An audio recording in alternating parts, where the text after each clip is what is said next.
ડભોઈ તાલુકાના તેન તલાવ રેલવે ગરનાળામાં વરસાદી પાણી ભરાતા 5 થી વધુ ગામોના લોકો મુશ્કેલીમાં મુકાયા। ડભોઈ તાલુકાના તેન તલાવ ગામ પાસેથી પસાર થતી Dabhoi Ektanagar broad gauge railway line નીચે બનેલ ગરનાળામાં ગતરોજ પડેલા ધોધમાર વરસાદને કારણે પાણી ભરાઈ ગયા છે। આ ગરનાળું પાણી નિકાલની યોગ્ય વ્યવસ્થાના અભાવે ભરાઈ જતા આસપાસના 5 થી 6 ગામના લોકોની અવરજવર ખોરવાઈ ગઈ છે। આ ઘટનાને કારણે સ્થાનિકોમાં ભારે રોષ જોવા મળી રહ્યો છે અને તેઓ તાત્કાલિક ધોરણે કાયમી ઉકેલ લાવવાની માંગ કરી છે।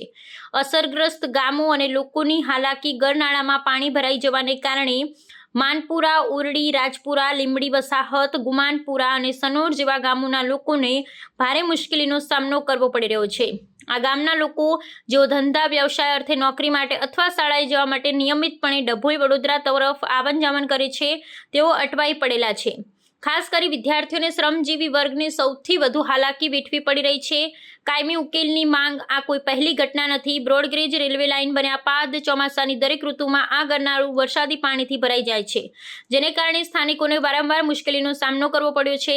વારંવારની આ સમસ્યાથી ત્રસ્ત થયેલા ગ્રામજનોએ રેલવે તંત્ર અને સંબંધિત સત્તાધિકારીઓ સામે રોષ વ્યક્ત કર્યો છે। લોકોની મુખ્ય માંગ એ છે કે આ ગરનાળામાંથી પાણીના નિકાલ માટે કાયમી ને સચોટ વ્યવસ્થા ઊભી કરવામાં આવે, જેથી ભવિષ્યમાં આવી સ્થિતિ ફરી ઊભી ન થાય। આ સમસ્યાનો તાત્કાલિક ઉકેલ લાવવા માટે સ્થાનિક આગેવાનોએ પણ તંત્રને રજૂઆત કરી છે, જેથી લોકોને હાલાકી ઓછી થઈ શકે।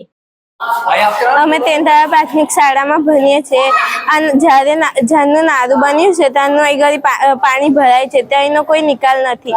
તેન તલાવમાં અમે ભણીએ છીએ, નોબલ, ગુરુ સ્કૂલ, ડભોઈ બધા બાળકોને પણ જવાની બહુ તકલીફ થાય છે। આ ઘૂંટણ સુધી પાણી આવે છે, જ્યારે વાર નહીં આવતી ત્યારે અમારે અંદર જઈને જવું પડે છે। અને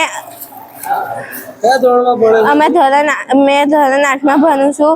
રાજપુરા અમે બધા થઈને 45 જણ છે। કયા ગામ છે? રાજપુરા, માનપુરા અને લીમડી ગામ। કેટલું પાણી આવે? કમર જેટલું। તમે અંદર કેવી રીતે જાવ છો? અમારે અંદર આટલે પાણી આવી જાય। તેન તલાવથી માનપુરા, લીમડી વસાહત, રાજપુરા, ગુમાનપુરા, સનોર અને ઉરડી આ 4-5 ગામોને જોડતો આ રોડ છે। જ્યારે વરસાદનું વાતાવરણ વરસાદ આવે છે ત્યારે વારંવાર પાણી ભરાયા કરે છે અને જ્યારે પાણી ભરાય તો કેળસામાં ઘૂંટણસામાં પાણી ભરાય છે। અને એટલું તો નહીં કે તેન તલાવમાં જ બાળકો બનવા જાય છે, ડભોઈ જાય છે, પછી ગુરુ સ્કૂલમાં જાય છે, સાઠોદ જાય છે, તો એ પણ 3 બસો અમારી ત્યાં આવે છે।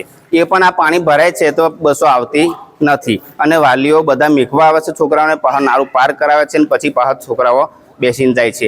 આવું થાય છે અને અમે ઘણી રજૂઆત કરીએ છીએ કે નાળા વિશે આ પાણી ભરાય છે, પણ આજ દિન લગીને એનો કોઈ નિકાલ થતો નથી। વારંવાર કહેવા છતાં પણ આ પાણી તો આવીને આવી સમસ્યા રહે છે અને નીચે ખાડા પણ પડી ગયેલા છે અહીં આગળ। અને પાણીનો આ જ્યારે પણ કંઈ સાધન જે અમારે ખેડૂતને જવું આવવું હોય, માલ સામાન લાવવો હોય તેવો અમને પ્રોબ્લેમ જ થાય છે। અને બીજું કે જ્યારે આ ગાડીઓ વારા ઘરે પાણી નાખ્યા કરીએ છીએ ત્યારે આ છોકરાને લેવા આવીએ એટલે ગાડી નાખવી પડે પાણીમાં આવું તેવું, તે પણ અમારી ગાડીઓને વધારે જ બગડે છે। એમ તમારે એવું થયા કરે છે। એટલે અમારે તો સરકારશ્રીને એટલું જ કહેવાનું કે અમારા પાણીનો જમ બને તમે વહેલી તકે નિકાલ કરે, અને જો ના થાય તો પછી બધા યુવાનોને ગામજનો કહે છે કે આને આપણે આંદોલન પણ ઉપડવું પડશે એમ, બરાબર।